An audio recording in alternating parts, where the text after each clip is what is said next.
السلام علیکم ورحمۃ اللہ وبرکاتہ۔ میرے پیارے آقا علیہ الصلوۃ والتسلیم کے پیارے دیوانوں، خاتون جنت حضرت فاطمۃ الزہرا رضی اللہ تعالی عنہا کی کنیزوں، تذکرۃ الانبیاء کے درس نمبر 147 میں آپ تمام کا استقبال ہے۔ ہم سن رہے ہیں اللہ کے پیارے محبوب صلی اللہ علیہ وسلم کے تعلق سے۔ کل کے درس میں ہم نے حضور اکرم صلی اللہ علیہ وسلم کی میلاد پاک کے موقع پر خوشی منانا کیسا، اس کے تعلق سے بہت ساری باتیں سماعت کی۔ خاص طور پر بزرگان دین نے حضور اکرم صلی اللہ علیہ وسلم کی میلاد پاک کو منانے کے تعلق سے جو دلائل دیے ہیں، اور ساتھ ہی حضور اکرم صلی اللہ علیہ وسلم نے خود بھی اپنا میلاد پاک منایا۔ اسی کے ساتھ حضور اکرم صلی اللہ علیہ وسلم کی ولادت کی تاریخ کو لے کر جو اعتراضات ہیں، ان اعتراضات کے تعلق سے بھی کچھ باتیں سماعت کی تھی۔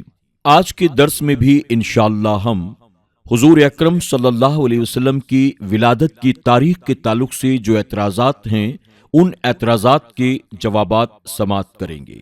آئیے آگے بڑھنے سے پہلے حصول برکت کے لیے اللہ کے پیارے محبوب صلی اللہ علیہ وسلم پر درود شریف کا نذرانہ پیش کر لیں۔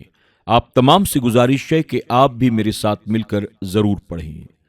الصلاۃ والسلام علیک یا رسول اللہ، الصلاۃ والسلام علیک یا حبیب اللہ، الصلاۃ والسلام علیک یا نبی اللہ، وعلی آلک واصحابک یا نور اللہ صلی اللہ تعالی علیہ وسلم۔ صاحب کتاب لکھتے ہیں، میرا مقصد تو صرف اتنا ہی تھا کہ نبی کریم صلی اللہ علیہ وسلم سے پہلے سال کے مہینوں میں تبدیلی کی جاتی تھی۔ اس پر دلیل کے لیے میں نے اس آیت کریمہ کی تفسیر کو پیش کیا۔ عوام الناس کے فائدے کے لیے آیت کریمہ کی پوری تفسیر نقل کر دی۔ صحیح بات تو یہ ہے کہ مفکر اسلام، مفسر قرآن حضرت پیر کرم علی شاہ رحمۃ اللہ تعالی کی تفسیر ضیاء القرآن علماء اکرام، طلباء اعظام، وکلاء، دانشوروں اور عوام الناس کے لیے یکساں مفید ہے۔ میں اپنی کتاب میں اس کے اقتباسات پیش ہی اس لیے کرتا ہوں کہ کسی کی نظر میں میری کتاب آ جائے اور ابھی تک اس نے ضیاء القرآن کا مطالعہ نہ کیا ہو تو ضرور مطالعہ کرے، اللہ تعالیٰ اسے نور معرفت عطا فرمائے گا۔ حسابدان حضرات ان چیزوں کو مد نظر رکھیں کہ نبی کریم صلی اللہ علیہ وسلم کی عمر شریف 63 برس ہے۔ آپ کا وصال 12 ربیع الاول میں ہوا، بلکہ بزرگان دین 2 ربیع الاول کی روایت پر زیادہ عمل کرتے ہیں۔ حجۃ الوداع کے وصال سے 3 ماہ پہلے حج اپنی خاص تاریخوں پر آیا تھا۔ بہرحال جمہور علماء اکرام کا اجماع اسی پر ہے کہ آپ کی ولادت 12 ربیع الاول کو ہی ہے، اور 12 پر اعتراض کرنے والے 9 ربیع الاول کو ہی خوشی کا اظہار کر دیں تو ہمیں ان پر کیا اعتراض ہے، لیکن ان کے گھر تو اس دن بھی صف ماتم ہی بچھی رہتی ہے۔ اعتراض کی دوسری صورت یہ بھی ہے کہ ایک تاریخ کو اگر پیدائش بھی ہو اور وصال بھی ہو تو غم کیوں نہیں کیا جاتا، صرف خوشی کا اظہار کیوں کیا جاتا ہے؟ اس کے جواب میں علامہ سیوطی رحمۃ اللہ تعالی فرماتے ہیں، نبی کریم صلی اللہ علیہ وسلم کی ولادت ہمارے لیے عظیم نعمت ہے اور آپ کی وفات عظیم مصیبت ہے، لیکن شریعت نے نعمتوں کے شکر کا اظہار کرنے کا حکم دیا ہے اور مصیبتوں کے وقت صبر و سکون اور ان کو پوشیدہ رکھنے کا حکم دیا، کیونکہ شریعت نے بچے کی ولادت پر خوشی کا اظہار کرنے کے لیے عقیقے کا حکم دیا، لیکن وفات پر جانوروں کو ذبح کرنے کا حکم نہیں دیا، اور نہ ہی ایسے کاموں کا حکم جو خوشی کے موقع پر کیے جاتے ہیں، بلکہ منع کیا گیا کیونکہ یہ بے صبری کی علامت ہے۔ قوانین شریعت اس پر دلالت کرتی ہے کہ نبی کریم صلی اللہ علیہ وسلم کی ولادت کی وجہ سے اس مہینے میں خوشی کا اظہار کرنا اچھا ہے، لیکن آپ کی وفات پر غم کا اظہار کرنا یہ اچھا نہیں۔ ابن رجب رحمۃ اللہ تعالی علیہ نے اپنی کتاب میں رافضیوں کے یوم عاشورہ کو امام حسین رضی اللہ تعالی عنہ کی شہادت کی وجہ سے ماتم کرنے پر مذمت کرتے ہوئے بیان کیا۔ اللہ تعالیٰ اور اس کے رسول صلی اللہ علیہ وسلم نے انبیاء اکرام پر مصائب کے دنوں اور ان کے وصال کے دنوں کو ماتم کرنے کا حکم نہیں دیا، تو ان سے کم درجہ والوں پر ماتم کیوں کیا جائے؟ سب سے بڑی بات یہ ہے کہ ہمارے نبی کریم صلی اللہ علیہ وسلم برزخ میں دنیا کی زندگی سے اعلیٰ زندگی گزار رہی ہیں۔ جب آپ زندہ ہیں تو غم کرنے کا مقصد ہی کیا ہے؟ علامہ سیوطی رحمۃ اللہ تعالی علیہ فرماتے ہیں، حضرت انس رضی اللہ تعالی عنہ فرماتے ہیں، بے شک نبی کریم صلی اللہ علیہ وسلم نے فرمایا، انبیاء اکرام اپنی قبروں میں زندہ ہیں، وہ نماز ادا کرتے ہیں۔ علامہ سیوطی رحمۃ اللہ تعالی علیہ اس قسم کی کئی روایات نقل کرنے کے بعد فرماتے ہیں، ان تمام روایات اور احادیث سے واضح ہوا کہ نبی کریم صلی اللہ علیہ وسلم اپنے روح اور جسم کے ساتھ زندہ ہیں، زمین کے اطراف اور ملکوت میں جہاں چاہیں سیر کریں اور تصرف کریں۔ آپ کو وصال سے پہلے جو حیت حاصل تھی وہی اب بھی حاصل ہے، اس میں کوئی تبدیلی نہیں واقع ہوئی، صرف آپ نظروں سے غائب ہوئے ہیں، جیسے فرشتے نظروں سے غائب ہو جاتے ہیں۔ آپ اپنے جسم کے ساتھ زندہ ہیں۔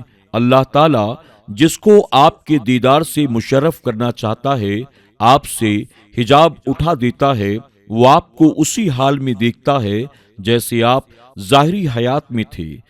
اس میں بھی کوئی امر مانے نہیں ہے، اور یہ کہنے کی ضرورت نہیں ہے کہ آپ کے جسم کو کئی مثالیں ادا کر دیتا ہے اور آدمی آپ کی مثالوں کو دیکھتا ہے، بلکہ آپ کو ظاہری طور پر دیکھا جاتا ہے۔ نبی کریم صلی اللہ علیہ وسلم کا نسب شریف۔ آپ کا نسب مواہب لدنیا میں اس طرح بیان کیا گیا ہے، محمد صلی اللہ علیہ وسلم بن عبداللہ بن عبد المطلب بن ہاشم بن عبد مناف بن قصی بن کلاب بن مرہ بن کعب بن لوی بن غالب بن فہر بن مالک بن نضر بن کنانہ بن خزیمہ مدرکہ بن الیاس بن مضر بن نزار بن ماد بن عدنان۔ یہاں تک سلسلہ نسب میں ارباب سیر اور اصحاب علم ان سب کا اتفاق ہے۔ اس سے اوپر میں کچھ اختلاف ہے۔ اس میں اتفاق ہے کہ حضور اکرم صلی اللہ علیہ وسلم اولاد حضرت اسماعیل علیہ السلام میں سے ہیں، اور حضرت ابراہیم علیہ السلام اور حضرت نوح علیہ السلام اور حضرت ادریس علیہ السلام آپ کے اجداد میں ہیں۔ والدہ کا نسب۔ آپ کی والدہ ماجدہ کا اسم گرامی حضرت آمنہ رضی اللہ تعالی عنہا ہے۔ ان کا نسب بھی 5ویں درجے پر آپ کے والد گرامی کے نسب سے مل جاتا ہے۔ آمنہ بنت وہب عبد مناف بن زہرہ بن کلاب بن مرہ بن کعب بن لوی بن غالب بن فہر۔ آمنہ بنت برہ صلی اللہ علیہ وسلم کی نانی، بنت عبد العزیٰ بن عثمان بن عبد الدار بن قصی بن کلاب بن مرہ بن کعب بن لوی بن فرا۔ آپ کی والدہ کی نانی کا نسب بھی آپ کے والد کے نسب سے ملتا ہے۔ حضور صلی اللہ علیہ وسلم کی نانی برہ کی والدہ ام حبیب کا نسب یہ ہے، ام حبیب بنت اسد بن عبد العزیٰ بن قصی بن کلاب بن مرہ بن کعب بن لوی بن غالب بن فرا۔ حضور صلی اللہ علیہ وسلم کی نانی کا نام برہ اور برہ کی نانی کا نام بھی برہ تھا۔ آمنہ بنت برہ بنت ام حبیب بنت برہ۔ ام حبیب کی والدہ برہ کا نسب بھی حضور صلی اللہ علیہ وسلم کے والد کے نسب سے ملتا ہے وہ اس طرح ہے: برہ بن اوف بن عبد عویج بن کعب بن لوی بن غالب وغیرہ۔ یعنی نبی کریم صلی اللہ علیہ وسلم کا نسب والد اور والدہ دونوں جانب سے بہتر تھا اور عزت کے لحاظ سے سب سے بڑھ کر تھا۔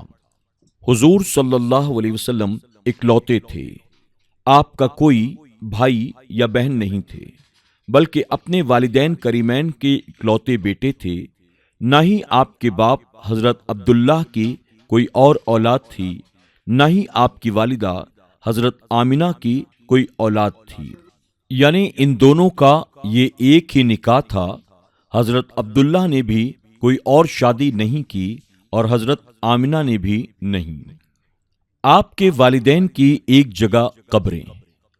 آپ کے والد حضرت عبداللہ آپ کی پیدائش سے پہلے ہی وفات پا گئے۔ حضرت بسلسلہ تجارت مدینہ طیبہ گئے تھے، وہاں ہی راستے میں بیمار ہو گئے اور بنی نجار کے پاس ٹھہر گئے اور آپ کی وہاں ہی وفات ہو گئی اور مقام ابوا میں مدفون ہوئے۔ ابوا مدینہ کے قریب ایک مقام کا نام ہے۔ جب نبی کریم صلی اللہ علیہ وسلم کی عمر 6 سال کی ہوئی تو آپ کی والدہ آپ کو لے کر بنی عدی بن النجار کے قبیلے میں آئیں۔ غرض یہ تھی کہ آپ کی ملاقات آپ کے ماموں سے کرائیں۔ وہاں سے واپسی پر مکہ اور مدینہ کے درمیان مقام ابوا میں انتقال فرما گئی۔ اسی طرح ایک مشہور قول کے مطابق آپ کے والد گرامی اور والدہ ماجدہ دونوں مقام ابوا میں مدفون ہیں۔ ایک قول یہ بھی ہے حضرت عبداللہ مدینہ طیبہ میں مقام نابغہ میں مدفون ہوئے، لیکن غالب خیال کچھ ایسے آتا ہے کہ کئی سال پہلے اخبار میں ذکر تھا کہ نبی کریم صلی اللہ علیہ وسلم کے والد گرامی کا جسم اطہر مقام ابوا میں صحیح سلامت ہے۔ کسی کھدائی کے دوران یہ پتہ چلا۔ خیال رہے کہ ابن حشام نے کہا عبد المطلب بن ہاشم کی والدہ سلمہ بنت عمر نجار قبیلے سے تھی، اس لیے اصل میں بنی نجار حضرت عبداللہ کی ننیھال تھی اور نبی کریم صلی اللہ علیہ وسلم کی ننیھال بھی کہہ دی جاتی ہے، ورنہ حضرت آمنہ نجاریہ نہیں تھی۔ میرے پیارے آقا علیہ الصلوۃ والتسلیم کے پیارے دیوانوں، خاتون جنت حضرت فاطمۃ الزہرا رضی اللہ تعالی عنہا کی کنیزوں، آج کے درس میں بس اتنا ہی۔ انشاءاللہ کل کے درس میں ہم حضور اکرم صلی اللہ علیہ وسلم کے چچا، آپ کی پھوپھیاں، آپ کی دادیاں، آپ کی نانیاں اور ساتھ ہی آپ کی رضائی والدہ کے تعلق سے سماعت کریں گے۔ آپ تمام سے گزارش ہے آپ خود بھی سنتے رہیں اور اپنے دوست احباب کے ساتھ اسے ضرور شیئر کریں۔ السلام علیکم ورحمۃ اللہ وبرکاتہ۔